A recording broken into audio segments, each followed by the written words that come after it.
கடலின் மூலமாக இருக்கக்கூடிய மற்ற உயிரினங்களுக்கு நமக்கு அதெல்லாம் பற்றியும் இங்கே நம்ம படிக்கிறோம். பிளாஸ்டிக்ஸ் அதை பற்றி படிக்கிறோம். இன்னொன்று வந்து என்னன்னா கடல் சார்ந்து இருக்கக்கூடிய நான் சொன்ன மாதிரி நேச்சுரல் ப்ராடக்ட்ஸ் அப்படின்னு சொல்லியிருக்கேன். கடலில் இருக்கக்கூடிய பாசி, கடல் பாசியெல்லாம் கேள்விப்பட்டிருக்கீங்களா? அது அதுலேருந்து எடுத்துகிட்டு வந்து நான் இங்கே பண்ண ட்ரை பண்ணி வச்சுருக்கோம் பாருங்க. அதுலேருந்து எடுத்துகிட்டு வந்து எக்ஸ்ட்ராக்ட் எடுத்து காம்பவுண்ட் ஐசோலேட் பண்ணி அதில் வந்து என்னென்ன வகையான பயாலஜிக்கல் ப்ராப்பர்ட்டி இருக்குது அப்படின்னு சொல்லி இங்கே பார்த்துக்கலாம். இதில் வந்து பார்த்தீங்கன்னா நிறைய வகையான பிளாஸ்டிக்ஸ் இருக்குது. நம்ம டே டு டே லைஃப்பில் யூஸ் பண்ணுற பிளாஸ்டிக் வந்து ஒவ்வொரு வகையான பிளாஸ்டிக்.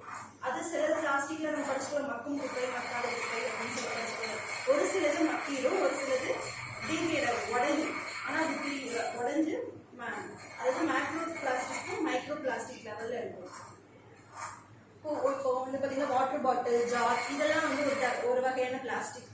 நம்ம ஷாம்பூ பாட்டில், க்ராசரி பேக்ஸ் இருக்கு, இதெல்லாம் ஒரு வகையான பிளாஸ்டிக்ஸு.